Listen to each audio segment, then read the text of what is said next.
Welcome to the 20 Podcast, bringing you interviews with the best DJs, producers, and music industry professionals from around the globe. I'm your host, DJ Spider. DJ Spider!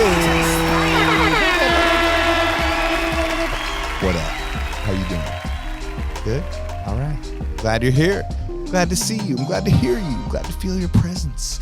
What's going on, everybody? Getting to the end of the year here, end of 2023.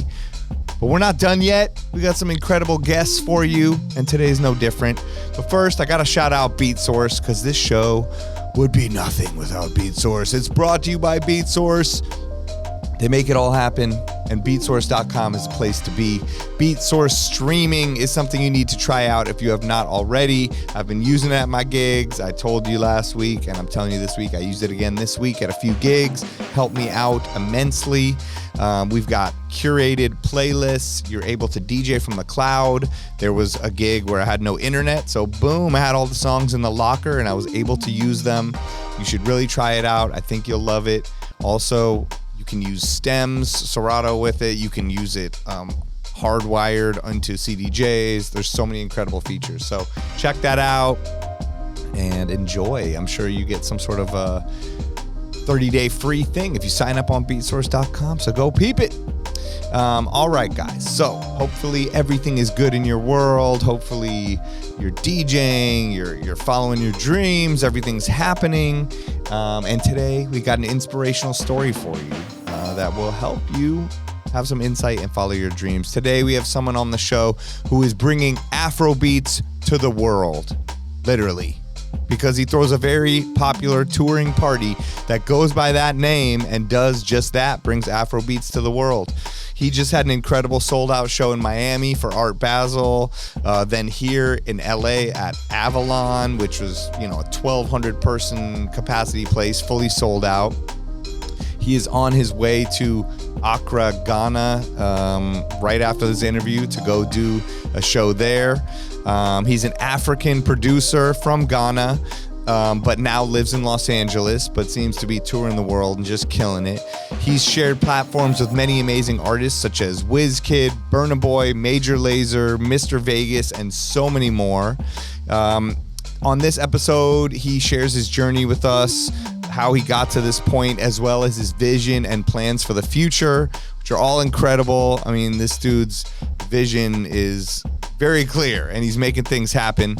A really dope DJ, and he gives us some really great stories on this episode, some really good insight into throwing your own party and creating unique experiences, which I think anyone can benefit from. So please welcome to the show, Blaq Pages. All right, we are here. It's the 20 Podcast, and we have got a special guest in the studio today. Please make some noise for Blaq Pages. Let's go!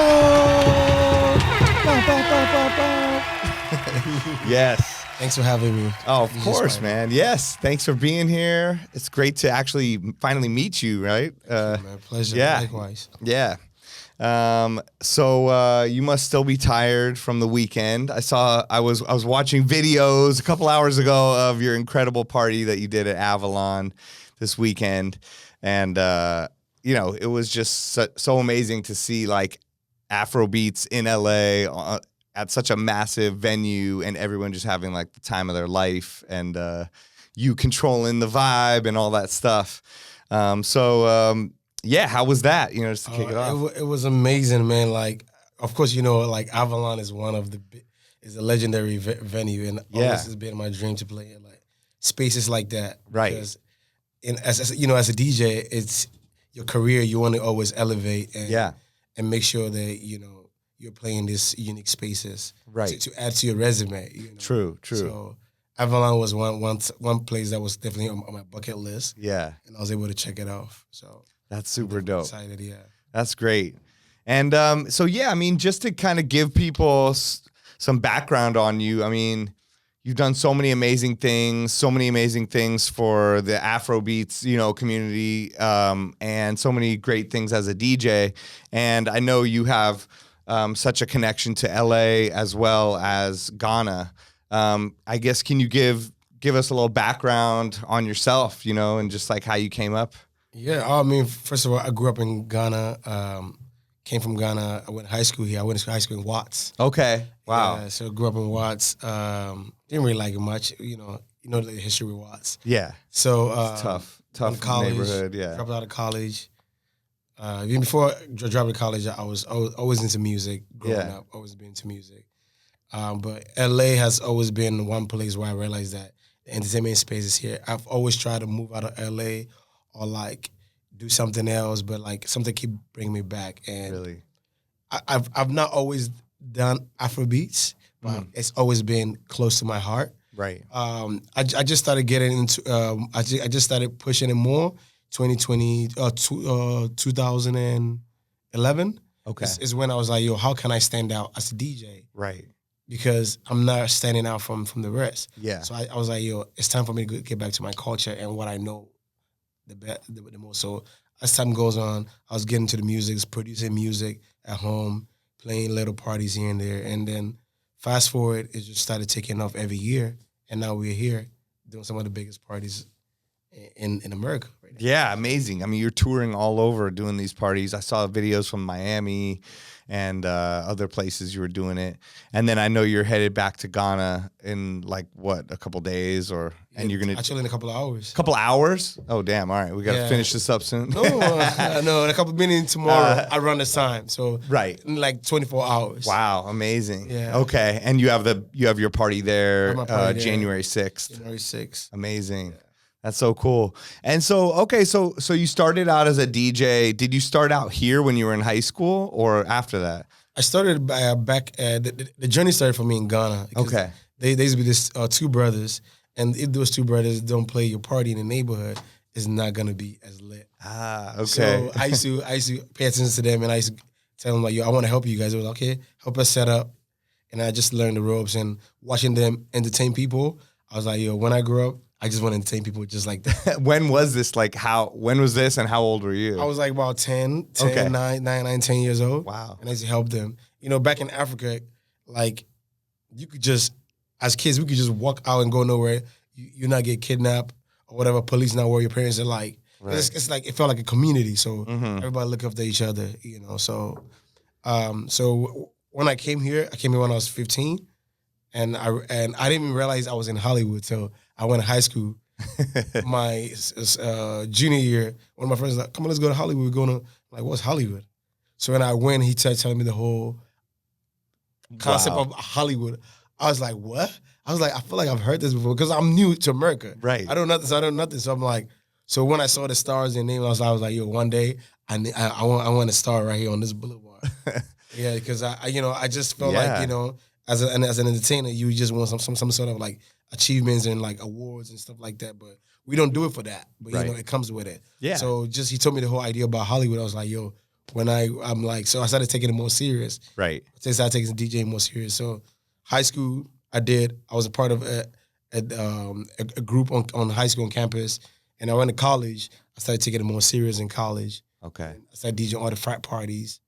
And then it just took it from there. And was it like open format kind of DJing? It was open format like kind of everything. Everything. I wasn't even playing much African music. I was playing, every time I was playing, the closest to it would probably be like dancehall. Okay. Yeah. Because like the popular ones like the Sean Paul. Right. Yeah. You know, those times the African artists were not really making those type of records that we're crossing over now. Right. Yeah. So. No, it's like a whole new time now where like you can play it and people from all over will know the words now and know the sounds of Amapiano and Afrobeat music and stuff like that. And back then, probably dance hall was the closest thing you could mix in. Yeah, that's cool. And so like what? So you were playing the frat parties, and then you got into doing these parties. You said around 2011 and pushing that. And how long did it take to start DJing outside of LA and creating your own sort of party and fan base and stuff? It took about like I started playing outside of LA maybe 2016, 2017. Okay. Yeah, because sometimes you know I get discouraged. I take a break from DJing, trying to figure myself out. Right. You know, so I kept going in and out, and then 2016 was when I was like, yo, I need to say that I do this, or I get a job, or Right. I get a professional, get a career, something. Yeah. You know? And I was like, no, I'm not looking back. This is what I want to do, and I know this is what it's like. This is my destiny. Like, Yeah. You know, so I just went forward with it. I just did everything as much as possible, just stand out, just to play strictly African music. I think that's a great idea. And I think that's like a journey that a lot of DJs go through is like finding who they are and what they want to represent, what they want to stand for. And in the beginning, we love the art of it and just learning and being around people, right? And then you find that lane that means something to you, and then I think people even gravitate towards that, right? Because they can see that you're doing something genuine and you're bringing something you're passionate about to them, through your party.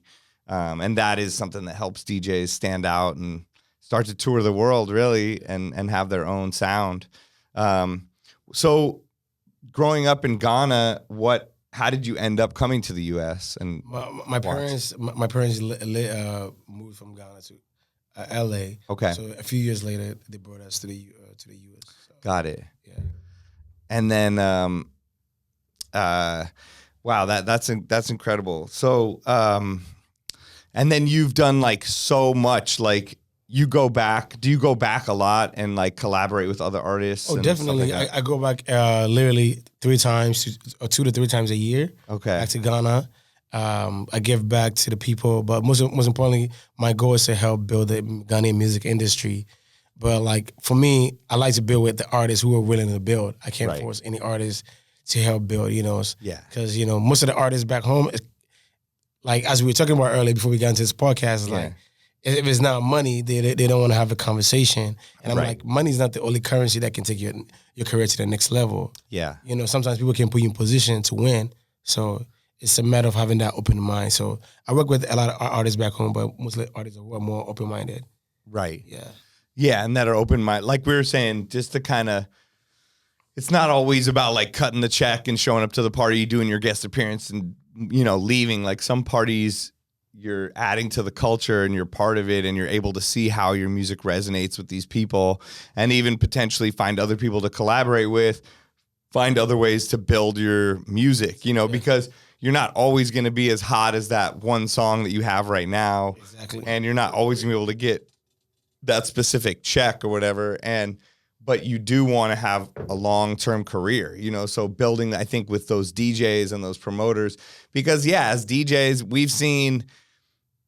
we've been doing it for a long time and we kind of will stay in the scene for a long time, but the artists will come and go so much, Yes. And I think they get so caught up in being famous at the time or getting so much money at the time that they don't know that it will go away. Oh, yes. And if they want to have a long-term career, they can build with, I think DJs are... He's your best friend. Yeah, exactly. DJs are artists' best friends. Yeah, because DJs also will then go into being creative directors, So A&Rs. A&Rs. Yeah, so many different things, and it all grows. And so to have those relationships, it's better than just getting one check, even if you're getting $100,000 or something, to do a party. That may not last, a long time. So I think that's important. So how long have you been doing your party? I've been doing my party since 2016. Okay. Yes. But I changed the name, because I wanted to find a more unique name that kind of like sticks out and feels more inviting to people who were not, whether they're Africans or not Africans, I want everybody to feel welcome to the party. So that's why I named it Afrobeats to the World. I love that. Afrobeats to the World is like you pretty much telling people that we're taking Afrobeats to the world. You can be part of it. You're invited. Whether you're African or not, is the place for you to be. That's so dope. I love that. Yes. Oh my God. You had so many crazy videos from Avalon. And like you said, it was all different kinds of people, but everyone was having the greatest time of their life. You know what I mean? Yeah. It's like there wasn't one thing where someone wasn't dancing, smiling, having a good time. And I think that's something from the Afrobeats music and parties that like people are there to have a good time and party and dance. And it's not so and LA is known as a place where it's hard to get people to dance and people can be very uptight or very like, look at me and, worried about what they're going to look like to the rest of the world. So to be able to gather such a huge, I mean, Avalon holds 800 to 1,000 people probably at least, right? Yeah. 1,200 people? Yeah. Oh my God. Yeah, I know it's a lot. So, I mean, to have that, and it's just a huge dance floor. Like, it's just a massive venue for people that don't know. There's a big stage and then just a huge dance floor. There are tables, there are like balconies, but it's mainly about the party there, you know? Yeah. And I've seen all types of parties there, like a lot of rave kind of parties and stuff like that. So to see how big yours was, and it's on the street that has the stars, you know, it's on Hollywood Boulevard. So you're on your way to getting the star. That was the first, you know, step, I think. Yeah. That's so dope. And so you did it in Miami recently for Art Basel with DJ MoMA. DJ MoMA, Jason Ponte, and my brother DJ Naira. Oh, amazing. Man, so it was complete sold out event. So like the party was supposed to end at 2. Yeah. And the party ended at 5. Oh my God. Yeah, we went from 9 to 5 a.m. Wow. And people didn't want to leave. Just and even when it ended at 5, people didn't want to leave. And everybody kept talking about how it was a great party, seeing everybody dancing, and it wasn't about bottle service or that's one thing I'm like my goal whenever I like to create an event or create an experience. I don't want to make it about the bottle service. People are gonna drink regardless. Yeah. Right? People are gonna have a good time drinking. But the most important thing is the music. Right. It's what brought everybody together. It's so true. Because everybody want to have a great experience and go home. Yeah. So, that's one thing I care about is the moment. I want it to be memorable and like very like unforgettable for people when they go like, wow, I had such a great time at this party. I think that's the best way to look at it. And I think that if you look at things like bottle service clubs are the thing now, and obviously in Vegas and all the stuff, the hookah, the shisha. It's huge and they make money off it. But I think it plays into the same thing you're saying with the artists trying to get the check, that they come and go very quickly, and that the parties that people focus on just for the music and just for the culture and just for fun and just for the art of DJing and the art of performing are the ones that end up becoming the biggest and do tour the world. And if you don't focus on money at first, that's when the money comes a lot of the time. And obviously you have to be business minded within all this, but you don't want to overdo it and just only focus on the business because it'll just go up and down so quickly. But building a party like that, Afrobeats to the world, and there's other parties out there that are like that now that, MoMA, for example, Everyday People, I don't think that party started from a business standpoint, but now look at it. It's traveling the world. People can't get in. They can't find places big enough because it's constantly selling out, Yeah. So the money will follow as long as the passion is there. Yes. So I think that that's a good way to look at it. And I think that's the same thing with the bottle service stuff. Like, yeah, you want it in there. And there's some people who want their own section, but just focus on the art of DJing and all that stuff. That's dope. And so like, what are some of the biggest songs that are like popping off right now at the parties? Oh man, Water has been taking just huge. Because the women, I feel like when the women on the dance floor, DJ, your problem is solved for the night. When you're playing for the women, 100%. I don't want to play for the guys. I want to play for the women. We've said that. I've said that forever. I remember even DJ AM and everyone used to say that, you got to play for the women. And there'll be guys that are like, yo, do this. And I'm like, I'm helping you and you don't even realize it. Okay, just sit back, the have girls a good that time. dancing, whining, you have to, now it's your job to approach a girl you like with respect. Yeah. Yes, with respect, but exactly. And people, I've even had, the only people I've heard ever complain about the Water song are guys too. They're like, oh, I don't know. And I'm like, watch the girls. Yeah, just have fun with it, okay? So with Water is one of the biggest records. Calm Down. Burna Boy, Plain Calm Down, it's like never going to go away. Man. It's like the Show Me Love of Afrobeats or something. Like it's going to go forever. Yeah.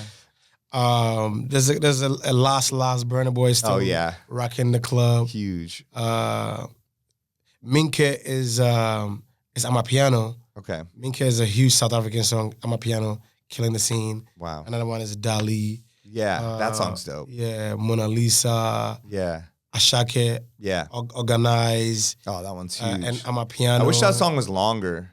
Right? It always ends so fast. So fast, yeah. I put it on and then I'm like, people are getting into it and then just goes to that acapella at the end. You're like, oh no, I gotta keep like almost like repeat it. Yeah. That's dope. So there's a lot of songs actually like going crazy in the club right now.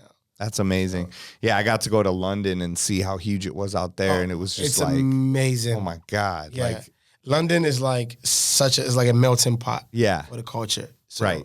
Yeah, and I feel like as a DJ or as an entertainer, as an artist, London's one of the places you have to play. Have you done your party there? No, but we're actually doing it in April. Okay, I was gonna say I feel like we're doing like a Europe tour. Oh, dope. Yeah, we're doing about 8 cities. Okay. In Europe, yeah.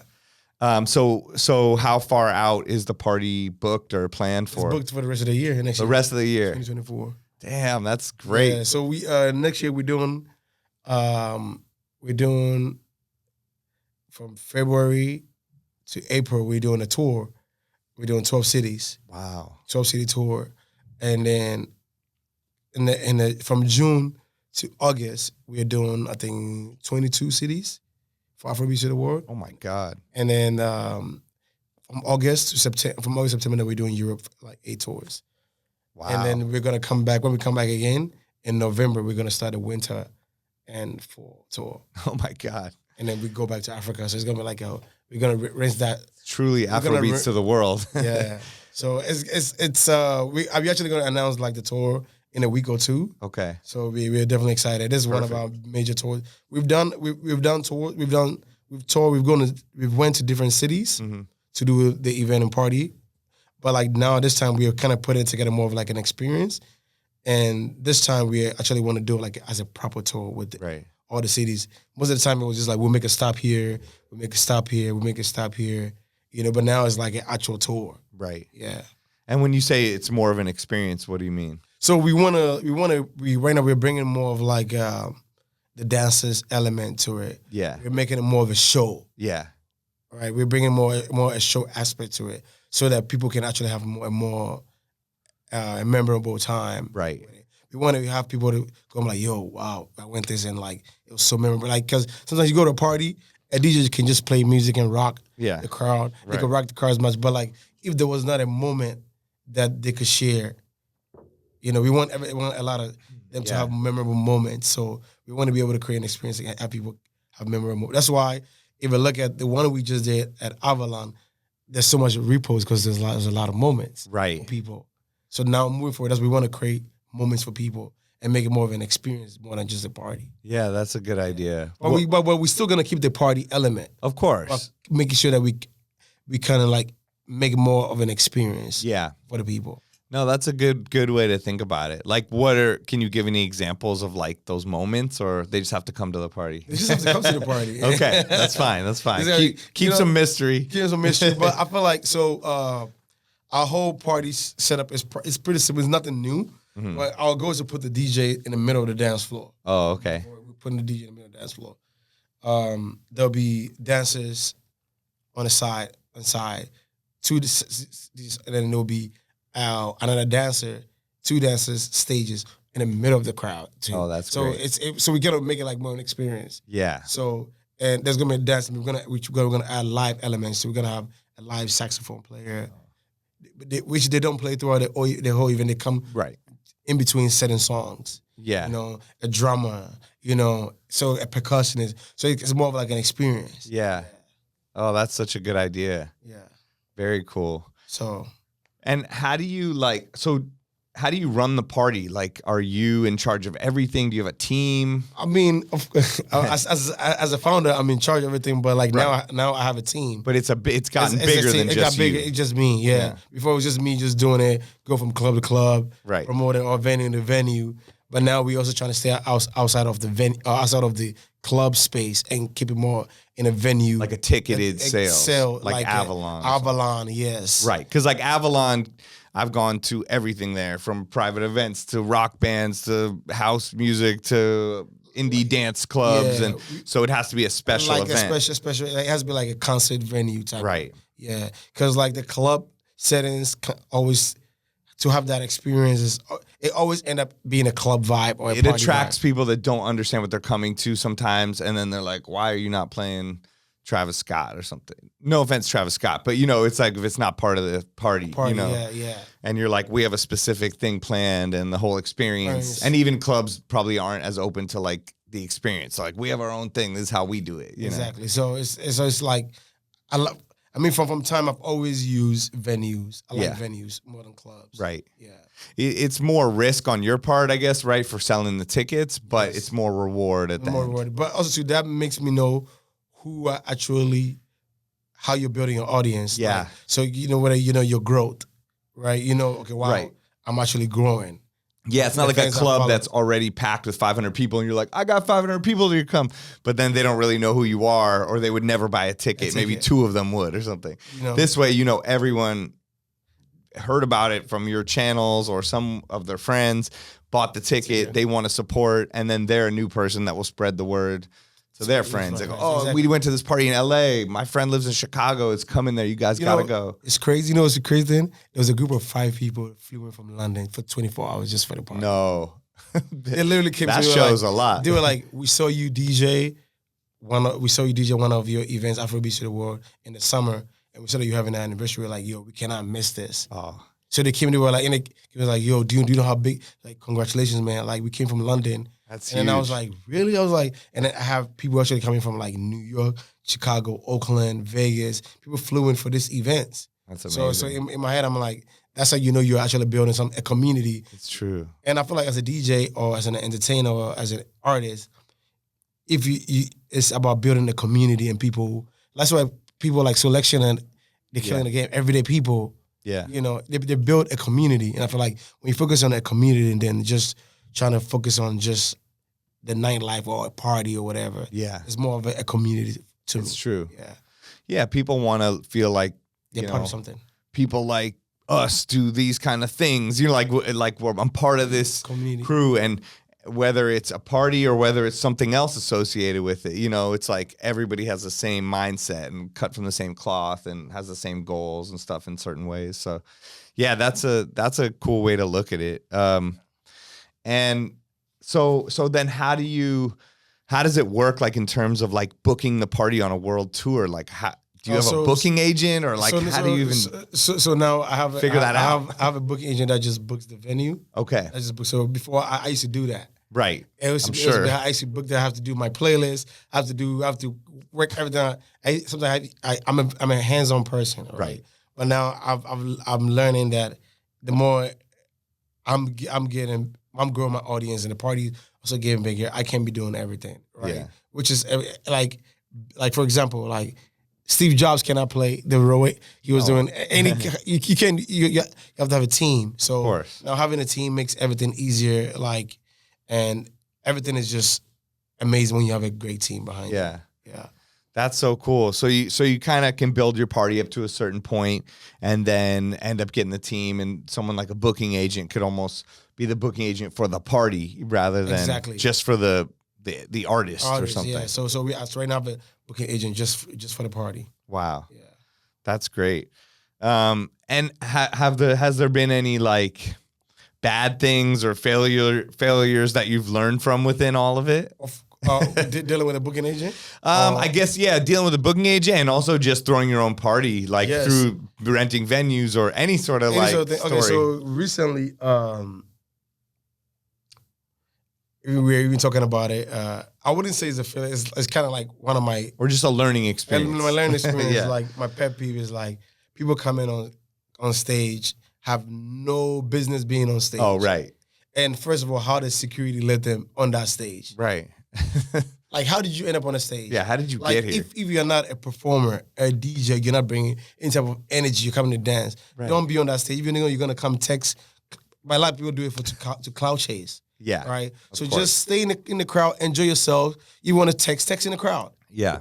But don't come on stage. It doesn't look good because the audience feed off your energy. They feed off whatever they see on the stage. It's true. So it's when people come on the stage, it's like I'm not a fan of that. Yeah.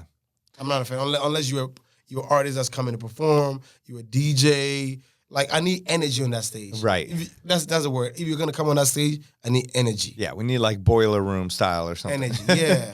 Like, we don't want those people that just want to be on stage, like, to look cool or text or just stand there and look around. You know, it's like, you got to party with us. Yeah. Yeah, that's true. So like this recently, like the 2-year anniversary, I just keep stopping the music to tell people to push back because the people kept bumping into me. Oh, wow. While I'm DJing. So like, even I'm trying to make a transition, if somebody bump into you and you're trying to make it, you could literally mess up a transition. Oh, yeah. And it kept happening. And then I kept telling myself, I had to pause the music and tell them to step back. This was this weekend? This weekend. Oh, wow.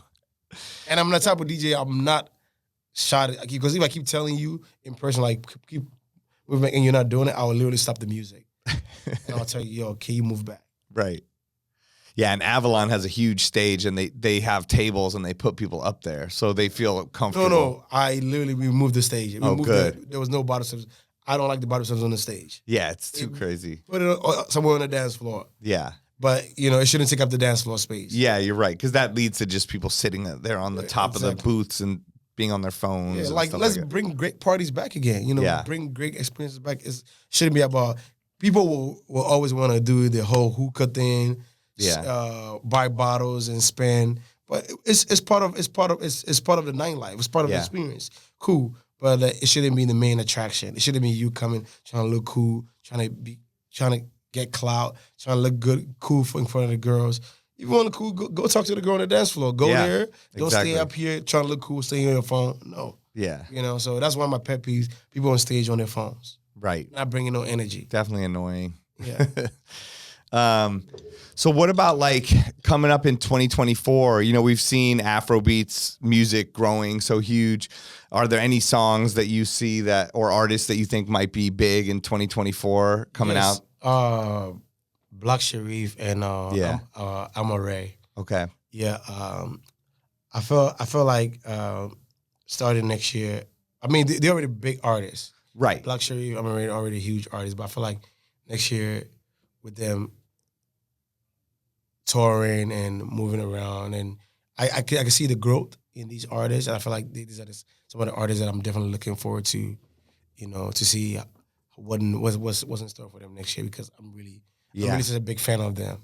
Oh yeah, they're dope. I have their music, but I feel like they're on the bubbling, in America side of things, where they're not as well known as like Rema and Asha K yet, but they'll get there. No, yeah, they're actually there now. They just need. For me, I think it's everybody's a song away. Yeah, from becoming that global. Well, even how Water, that just pushed her to the next level. Next level. Now everybody's hitting her up. She's huge, getting crazy record deal. Everybody knows the song. There's something about that song, it just crosses over all the genres, right? Because it's almost like Afrobeats, Amapiano, R&B. It's like everything, right? And it's perfect for women, like you said. Like, and just as a DJ, you could play with some house records. Yeah. You can make your own edits, you know? It's a good song to make edits to. Yeah, it is. Yeah. And the Travis Scott remix is actually pretty dope. It's crazy? I have not listened to that remix. It's good. I thought he did pretty good. No. It's not that I have not listened to it. The fact that when it came out, I was in a plane, right? And some songs come, and boom, boom. I'm a big fan of the original one. Yeah. So I'm yet to listen to the Travis Scott one. Right. I haven't seen or heard any DJ play the Travis Scott. It's almost unneeded to a point. I even heard her talking on the interview saying how it came about and that like other people had been hitting her up, but she was like, we don't really need to do it, And it's true, it's just the song stands on its own. I think the song stands alone itself. Yeah. Like, don't get me wrong, Travis Scott is on my top 10 artists. Oh, yeah, of course. Of all time. He's one of my favorite artists, top 10. And one of the greatest performers. He's a great performer. Yeah. I literally flew to Vegas to see him twice. Oh, you did? Did you see that recent show, the one here at SoFi? No, I didn't see it. Oh, okay. No, I was traveling. Yeah, okay. Yeah. But I saw him at this Jumpman. He has a collab with Nike. Yeah. Yeah, so I saw him.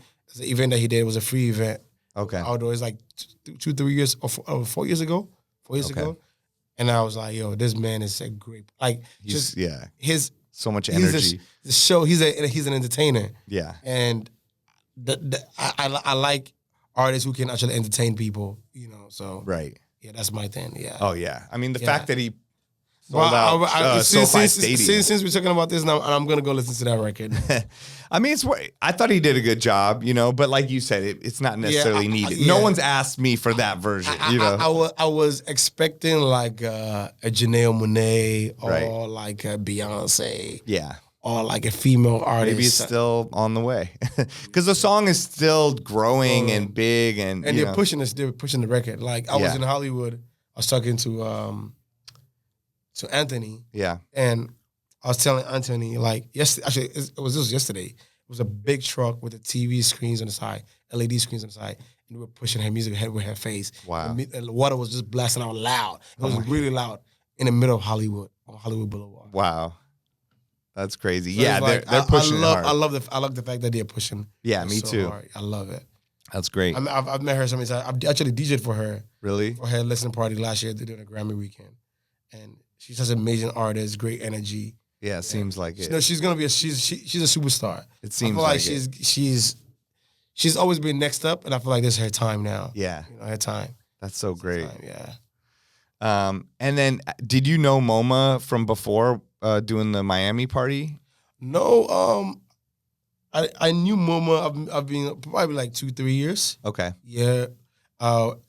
Even before 2-3 years, we'll meet, and like one of my mentors used to introduce me to him. Oh, okay. But then MoMA meets a lot of people. It's like, yo, you didn't meet Paige, you didn't meet Paige. So you know, I feel like as a DJ, so when you were growing, people start to notice. Right? Yeah. Yeah. So eventually, like one day, we met somewhere, we exchanged numbers, and we spoke. And then ever since then, you know, we just been staying in touch, and such a great, amazing person, great energy all the time. Yeah.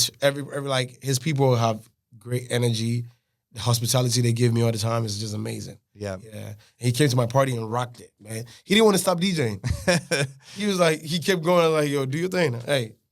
And you know, and that was when like the owner was like, we can keep going. So I just like, yo, just keep going. It's okay. Do your thing. Yeah, he's such a great DJ. Amazing. He could do anything. Oh my God. Like it's crazy. Yeah. Great DJ. And I mean, it's that New York. That's that New York in you as a DJ where you could just go forever. There's no ending. Yes. The LA DJs are like, oh, isn't it 2 a.m.? We're done. You know, it's like. He kept going. I loved it. That's really dope. What about like, some other stuff we were discussing too is like other, not DJ pet peeves, but things that DJs have, you know, where we're recording this on a Monday right now, and both of us are like, you know, half awake. And that's how we got the tea, you know? Yeah, usually I'm like, I try not to talk to anyone on a Monday, like, because I just feel like we work so hard all week. Like my weekend probably started Wednesday night. I had some big event I was DJing, and then it was every night all the way up until last night. So usually on Monday, everyone's hitting me up, but I try to just turn my phone off and like not talk to anyone. But do you have any other, I guess, DJ pet peeves or DJ, you know, things that you always do as a DJ after the weekend? So let's say once I go play a show, I don't want to hear any music even in the Uber. Right. I don't even want to. Silence. I don't even, if I'm with friends, I'm like, can you guys be quiet? Yeah. And they don't get it. And everybody's energy is so high because they've been drinking. I just want to be in a zen moment. I just want to be quiet because all that talk, all that music, and then the energy given to people. Right. Because we give our energy to the crowd. Yeah. And after that, we just want to just be quiet and just just not talk to anybody. My phone on do not disturb, everything. Exactly. Yeah. So. Yeah, same. I need that silence. Yeah. And so you talked about like your mentor, like, who is that, and how did you get into DJing? Also, my mentor, right now he's back in Ghana. Okay. So I mean, actually, we have not spoken. The last time I saw him was in Ghana, and he was with his family. Okay. So it's two of them. The two brothers. That's who actually. Oh, you were talking about when you were growing up. Growing up, yeah. Are you talking about my mentor here in America, or any mentor, any DJ inspiration? You know, in Ghana. So you remember back in the days they used to do the whole CD thing. Yeah. That's how I saw him start with a CD thing he put in there. I'm like, how you able to mix the CD? And so what? Just with the buttons and stuff? Yes. Wow. So I was like, that it was like, but now he doesn't DJ anymore. Both brothers, the actual brothers, they don't DJ anymore. Really? Yeah, they just. But they see what they see what I'm doing. Yeah, and they're happy. They were like, "Yo, man, we're so proud of you, man." That's so cool. Yeah, so I'm really excited. Yeah, I'm really excited to go see them. I'm thinking like starting next year, I want to start like a festival in the neighborhood that I grew up in Ghana. Oh, incredible! Like a free festival every year, like an annual festival for that. That's such a good idea. Yeah. And what's your favorite setup like to DJ on? Our CDJs, man. I like the Pioneer 900 Nexus 3. Because since the 2, I was a 2 guy, and I like the Nexus 3. Right. With the Pioneer. Oh, the A9 mixer or the new. The A9. I'm still getting used to the A9 mixer. Okay. Because I don't own one. Right. But what I do own is the Pioneer 900 Nexus 2. Yeah. Yeah. So that's my go-to. Yeah. That's definitely one I'm more comfortable with. And of course with the flash drive. Yeah, so you just put a flash drive. I'm always good to go. What if tell me DJ right now, guy, I got my flash drive with me. Really? Yeah. And so like how do you keep are you on Record Box or just a bunch of songs? Okay, so how do you like organize your sets or be ready for these things? Like how do you organize it in Record Box, your music and tag it or any like tips? So first of all, I go to like I'll go like Beatsource is one of the places I download my music. Really? Of course. Oh, of course. Because the reason why I got into Beatsource is I'm a house head. I love house music. All right. So I started downloading a lot of house music from there. All right. And I saw you guys merged. Right. But DJ City, actually, when I used to play hip hop, DJ City was like where I used to download all my hip hop tracks. Oh, amazing. With the intro and the dirty and the clean. Right. That was it for me. So it's like whenever I'll just start first before I even start organizing, I'll go and look what's the newest songs. Yeah. Do I need an intro? Do I need an outro? Do I need the clean version? And then once I do that, I start creating playlists. Okay, maybe that's what I'll start. So I have like an opening, like I call like the warm up or like the early part of my set. I kind of put them in segments. Okay. So it makes. But most of the time, it doesn't even go as planned. Of course, but it's nice to have like almost like an outline. And an outline of it doesn't go up because of the energy of the crowd. Maybe you want to move towards a different direction. You want to take it on a different path or a different energy. And so what do you have, like a folder that's like warm-up folder? Or do you have a set that goes in order? A set that goes in order, and then I have another folder that I throw every song I think possible I'm going to play that night. Okay. And I just and I have make sure the cues are there. The cues are there. The loops is already set. You do that all in advance. All in advance. And then you export it onto the drive. Okay. When I get there, it's just I'm ready to go. And so you're like, all right, I got my warm-up set, I got my main set, I got whatever other sets that maybe worked or histories or something. And I got some like these five remixes or this 10 remixes. I have to play them. Okay. You know? Yeah. Yeah. Because I'm the type of like, these remixes, I have to play it. Or there's some songs I must play. Because these songs get the crowd going. Right. You know? It's a must play. Right. And then you just build a folder of like other new stuff and other things, and you have it all loops and cues ready to go. And then you're able to just like quickly go through and then adjust and go, oh damn, they're loving this. I'm gonna go this or go this tempo or I'm big on tempos. Yeah. Okay. I'm big on tempos. Like tempos kind of like help me kind of like build a night, build a vibe. You know. So what's your ideal way to start like that warm up set? Like what are some of the songs or tempos? It depends on what the next DJ the energy. That's true. The DJ was on. Right. So if the DJ was on like was maybe around like the 90s or whatever, and I feel like the crowd needs to go up. Yeah. I take the tempo up. Yeah. I change it. I tell you, you do your reverb, you echo it out. You introduce yourself, you just throw a big record on. Right. You know? That's or you just throw like a big remix or like a cappella that gets everybody's attention. Like you have to fill up the room. Like you have to create an attention. Yeah. You know, as a DJ, you have to make sure your presence is known. So it's like I'm big on that. That's true. Yeah, like wipe the slate clean and be like, all right, boom. All right, we started. Here we go. Yeah.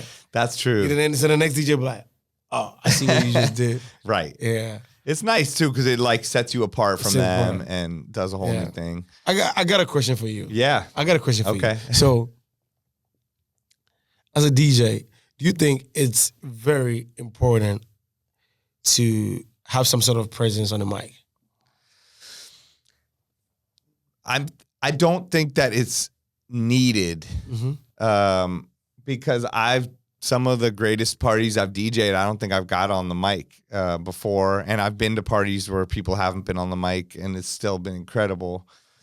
I think nowadays a little bit different. I also think with those, when you're doing some of those, when you're having the experience or you're having the type of venues where you're selling tickets and it is a show, I think sometimes people are expecting more of a mic interaction or something. But I mean, I've seen some DJs. Yeah, like Black Coffee. Don't say a word. No mic. You know what I mean? Yeah.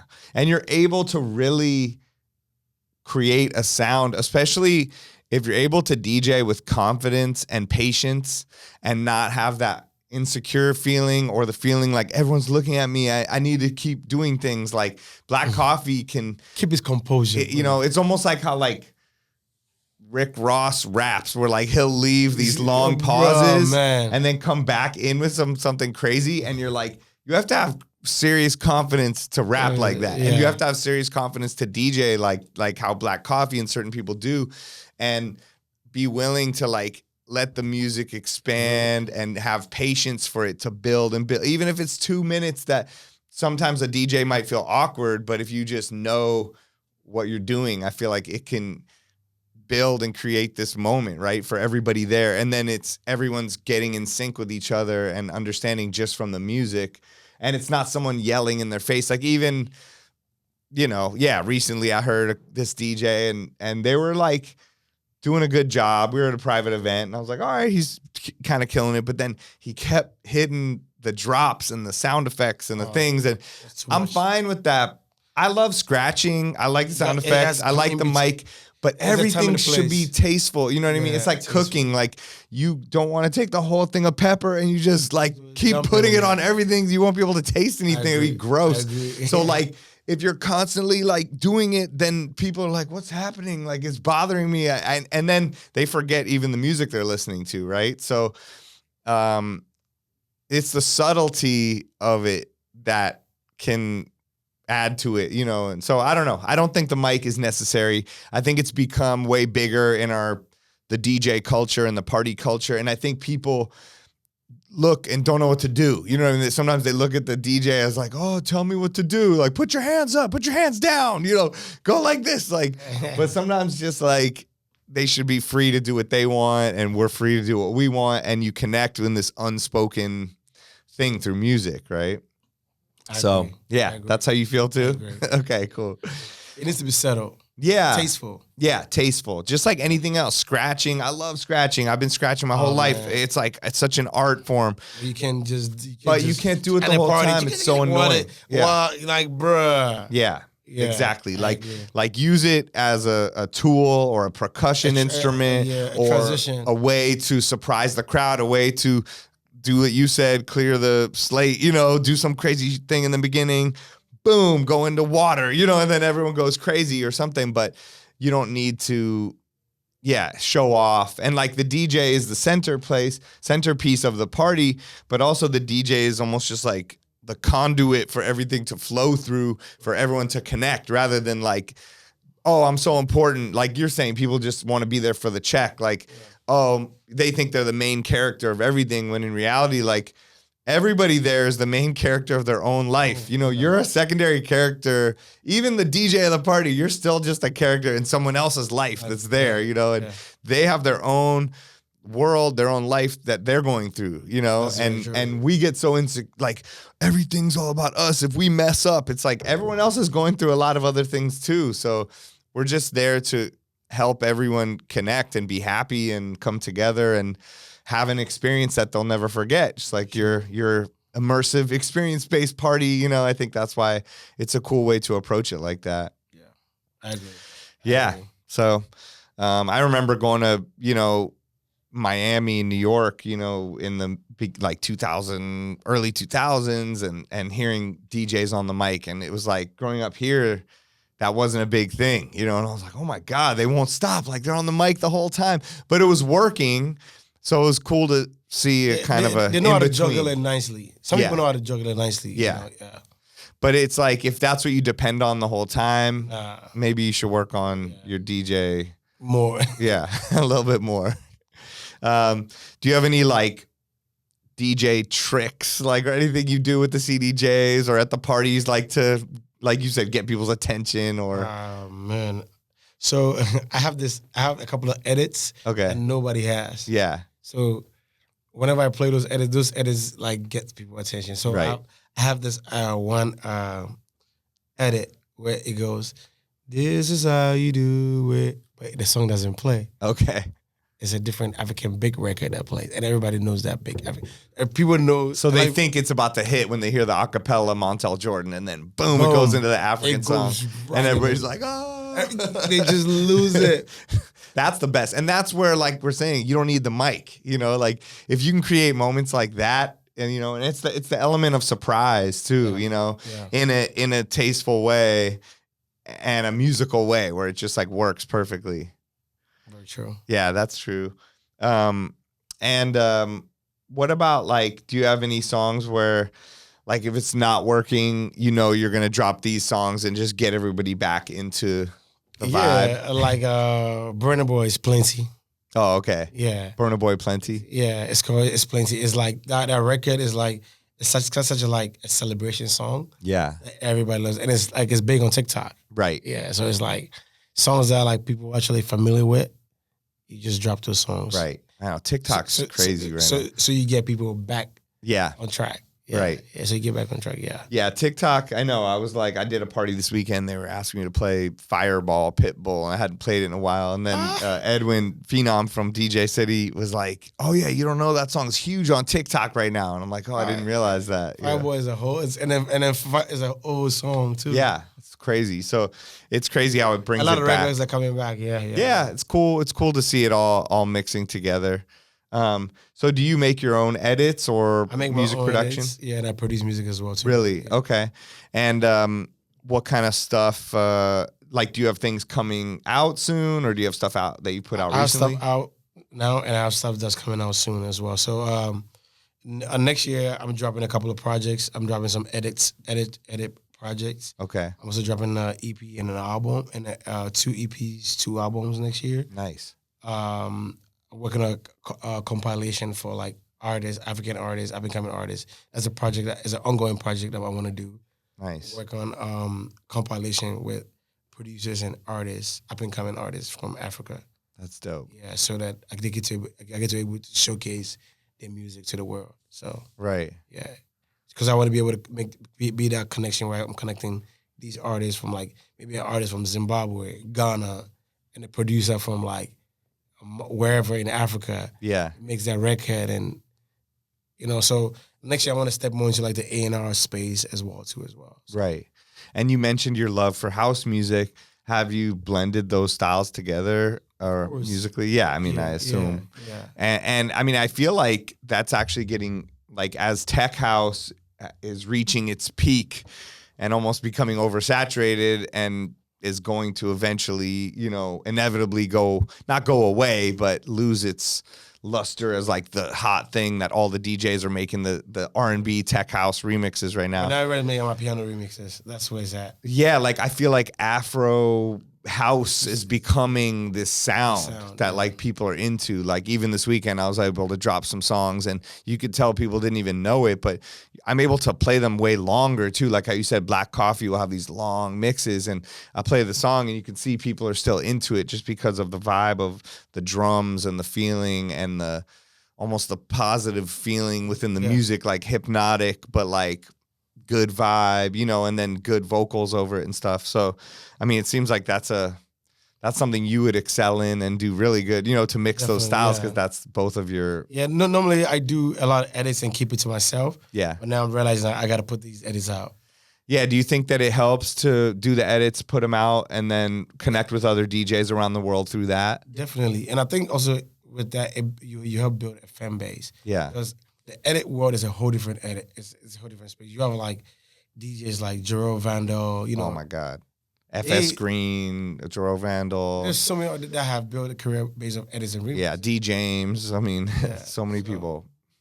Yeah, so it's like that's... And in a way, it's like you throw these ticketed parties and you get the fans to spread the word about you, you know? Exactly. And you make the edits and you get the DJs to spread the word about you and also to spread your sound in all these places. So then when you come here, these DJs have been playing your edits for 2 years. They're telling all the clubs, no, you don't understand. This is who I'm playing. Then the people are ready for you to come and play yours and play all the new ones that you still haven't put out yet, you know, and the secret weapons and stuff like that. I got a lot of secret weapons. It's good to have secret weapons. I mean, because how do you? I have some weapons I'm not putting out there. Well, that's what I'm saying. Like, I do notice like there's a lot of like on Twitter and threads and these places where DJs talk. Like, there's this whole backlash against gatekeepers and like, oh, you know, DJs that don't want to share their edits or won't tell us who it is. But I feel like there's both sides of it. You know what I mean? You don't want to give away everything, or if you worked on something, you know what I mean? Maybe eventually you'll share it after a certain time. But I think DJing came from that, you know, like we would have to dig in crates and find this record and sometimes travel the world to find a record, and then you got it. So nowadays everyone's like, no, everybody should know everything, which I understand, but not necessarily, right? Oh, you just let them buy it on Bandcamp. Yeah, true. Do you guys let people, like, I know there's a whole royalties thing with but like, how do you guys work the edits thing if people want to put like edits through you guys? Well, I think that, I mean, I'm not an expert. I'm just the podcast guy. So, I mean, I don't know. No, because sometimes, you know, I have edits, but like I rather put it through the right channel. Right. I know that DJ City will have certain edits, you know, Beatsource will also have certain and it has to be approved. Edits, remixes, songs. Yeah. So Beatsource, you can buy the MP3s, waves, AIF, you know, whatever file you want, as well as subscribe every month. Let's say pay $30 a month. And then you have the cloud-based system and you can play all of them. And then it's almost like how Spotify or Apple or something, it's like a DSP. So anytime you play the song, the artist will get a royalty from it, which obviously there's another social media topic where they get small amounts. You know, they do get more from Beatsource than they will from other sites. Wow. And eventually, if all DJs start using that and all the DJs start playing from it, then the royalties will be huge. You know, in the beginning, it's always going to start small and people will be worried about using internet-based things, you know, but we have a locker system and you can play it offline. It'll track it. And I know that eventually on Beatsource, you'll be able to have remixes and edits and the proper people will get paid and credited for each thing. Yeah, that's what I was trying to, yeah. So I think it's going towards that. There's certain elements of it. Like they have acapella outs, they have transitions, they have special edits on Beatsource, and they're going towards having the actual edit mashup remix, you know, just takes a long time for everything. I think that idea would be amazing with Serato. You guys partner with Serato, right? I play on Serato. I now you could separate the stamps. Oh my god! I mean that's what right now I'm doing all my edits in Serato. Yeah, exactly. Do you use Serato Studio or Serato DJ? Serato DJ to make the edits. So I chop it and put it in later in Pro 2. I mean in Ableton. And so do you take, like, you come up with the idea in Serato, blend them, make the acapella, and then what, you record it out, the acapella? Yeah, so I create the idea. Yeah. I do the edits. Yeah. Whether it's a blend or edit, I do it in Serato. And then that's the idea, put it out. Right. And now I'll be like, okay, so I took the drums of these. Okay, now let me bounce out the drum. Right. Let me record the drums out of these, put it on the put it totally separate. Now, okay, I took the vocals of these. Okay, now I took like the melodies, and I took the bass line. Yep. So now I do that separately, and I make sure they're all in the same beat tempo. Yep. And I go and I just chop it. And then if I have to change the drums, I have to beef up the drums. I add more drum, I add more snare, or and I do that with the EQs and right. And I was just like in one crazy edit. That's amazing. Or sometimes I just take a vocal. I just take a vocal, just take the melody, and then I just make the drums myself. Right. Baseline, yeah. Oh, that's so dope. Yeah, you can do. I was doing it that way too, and then I got Serato Studio. You know, they have like their own, it's similar to Ableton, but different. And that one you can drag in and you can just export the stems of all of it right away of all in like a second. Of all the no, it's the same where it's just the vocal, the melody, the bass, and the drums. But you don't have to wait, like, because I was doing in Serato and I would push and record it. But instead now in Serato Studio, you just drop it in and you push export and it just goes really fast. I didn't know that. And I didn't either. And then a few months ago, and then I take those and drag them into Ableton. Eventually, I know, sorry, Serato, that you can do it all inside of Serato, but I'm still figuring out how to do that. But I do the similar thing where I make it in Serato DJ, just the idea. Then I go into Studio, I export all the parts. Then I drag those into Ableton and same, I'll go, oh, this one sounds good with just the bass line and the drums, or this one needs this. And then I'll add in extra stuff too. Okay, I'll go on Splice and I'll get like a loop, Afrobeats loop or something, you know, and I'll put it for the intro and then make sort of, it's a half production, half edit type thing, you know? I like that. Yeah. But the Serato Studio makes it so much faster because I was doing a thing where I was like, I would wait forever to record and stuff like that. Yeah. No, I hate, okay, now I like so that. I'll show you at the end, but that's one little extra way to throw it in there and just save you, 15, 20 minutes of time. Time. I know time is valuable now, especially touring the world and all that stuff. You need quick. Sometimes you just want to make the edit and just go play it. Yeah, exactly. I do that all the time. I love it. I love making it and then playing it. See the reaction. Oh my God. Like I took this Bad Bunny song that this guy Uproot Andy took and he turned it into Uproot Andy is so dope, right? So I took his Bad Bunny remix and I just took Bad Bunny off of it and I just made the instrumental. And then I took this Beyonce Cuff It and I put it over because he almost made the Bad Bunny like a amapiano kind of beat. And then I put Beyonce over it. And every time I play it, like it's one of those songs that like I can get every girl to just start dancing like right away. And it's such a good feeling because you're like, oh, and I just remember, you make it in my house right before I got there, then boom, you play it and it's it sounds so good. It's the best feeling. I posted it and he wrote me like, how did you get my instrumental? And I'm like, Serato. I just took it out of Serato. And he's like, that's crazy. So yeah, I sent it to him. Yeah. But yeah, it's such a, that's the beauty of it, Serato, and I'm sure eventually they'll have it where you can do it in Record Box somehow. I don't know. It's just been they too need late. the CDJ 4000 or something to just do it on the spot. I know. I mean, there has to be a way. I don't think the CDJs are powerful enough or something. I'm not sure, but because I know you can do that in like Ableton Live. You can do it, yeah, and you can do it in Serato Live, and they just came out the newest Serato. They came out this week, and I was too worried to do it this Saturday in the club. The update? Yeah, where I could switch it where the cue points on the CDJ are the stems. But you still need to have the computer plugged in.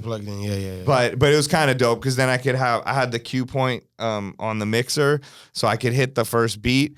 And like for Water, for example, I didn't have it edit. I only have the normal one. And I took her vocals off and I used the beginning to mix in under like I think it was Mona Lisa, and it sounded dope because they were like in the same key. Yeah. And I had the bass of Water and I had the Mona Lisa bass out, but they were going. And then I'll stop Mona Lisa and then I have to like turn her vocals on and start at the same time, and then everything cuts out. Yeah. So the only way to do that was like to have all buttons, I messed it up a couple of times, but that was my little routine. To sort of make your own edit on the fly in a way because I didn't have, Beatsource has the edit, but you also can't record your set when you have Beatsource going. So inside of Serato, so I had to like do it on the fly. But yeah, DJ nerd stuff. But I'll show you and I'll give you some of the edits. I made all these Afrobeats edits, taking like old school hip hop and putting it over new stuff and just things I could play to clubs here that sort of like will open people's ears, and I could play that song first. They're rapping along, then boom, go to the African song, and then they're like, they don't even know it, DJ James. Yeah, D James. He's like a magician. Oh my God. He did No Scrubs and what Irish was it? Star. Yeah, so good. I was like, no, his brain, I don't know, it's crazy. I've also, when I went to London, I saw him DJ. Oh my God, like I DJ'd some club that was like super bottle service, and like they just wanted all American hip hop, and I was kind of like, I'm all the way here in London, I got to do this. It was still cool, but I left there, went straight to his spot, and it was just like dark, sweaty basement of like, and he's just playing all Afrobeats, and like it was the greatest crazy, night ever. Like he was quick mixing too. I'm like, how are you doing this? He's like, I have a 5-hour set, and he's playing like the chorus of every song, like boom, boom, boom, boom, boom. Everyone's singing every song, going crazy, and I mean, he's such a good DJ, period. And then his brain, the way he comes up with these blends is just absolutely amazing. crazy. Yeah. I have all the blends, trust me. Yeah, dope. Whenever he drops them, I'm like, yeah. Oh, me too. I'm like, hey, send it over, please. Yeah. And then he's been I think he's in Nigeria now, or he's been there for a minute. He's still, so he's been recording music and starting to produce, and he put together that band and all that stuff. That's so cool. That's amazing.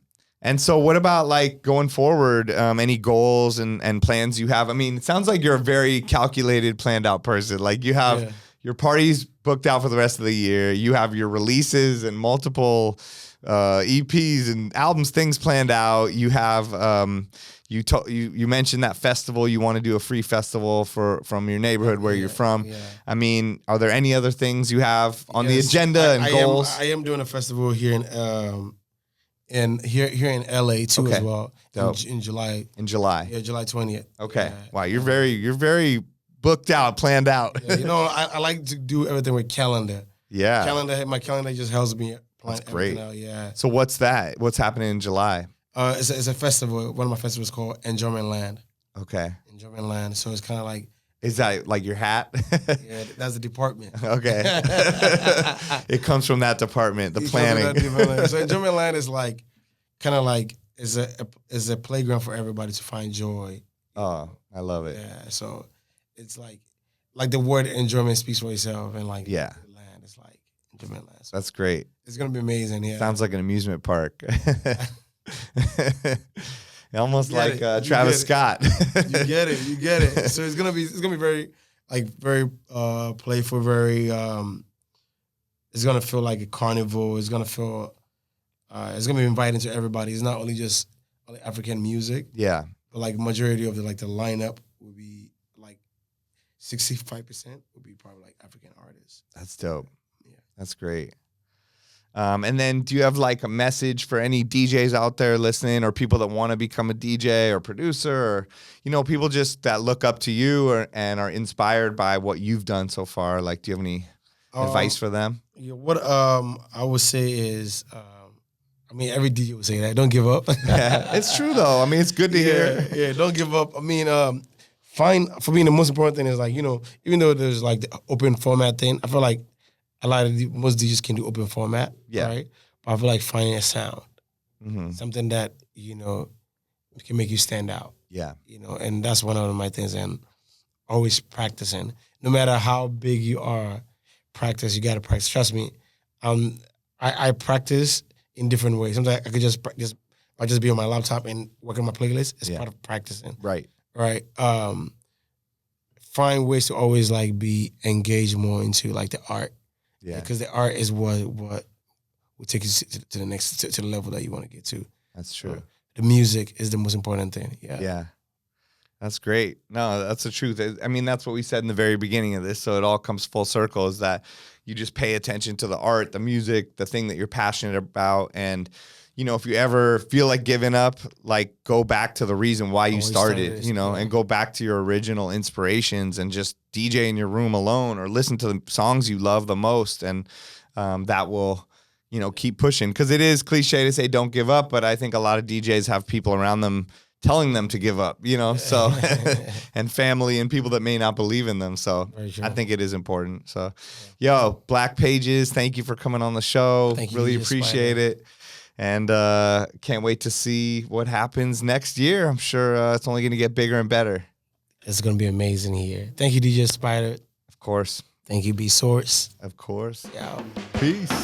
All right. Thank you, Blaq Pages, for coming on the show. That was incredible. Hope you have a safe flight out to Ghana, and can't wait to hopefully we'll go to one of your shows out here in LA or somewhere in the world.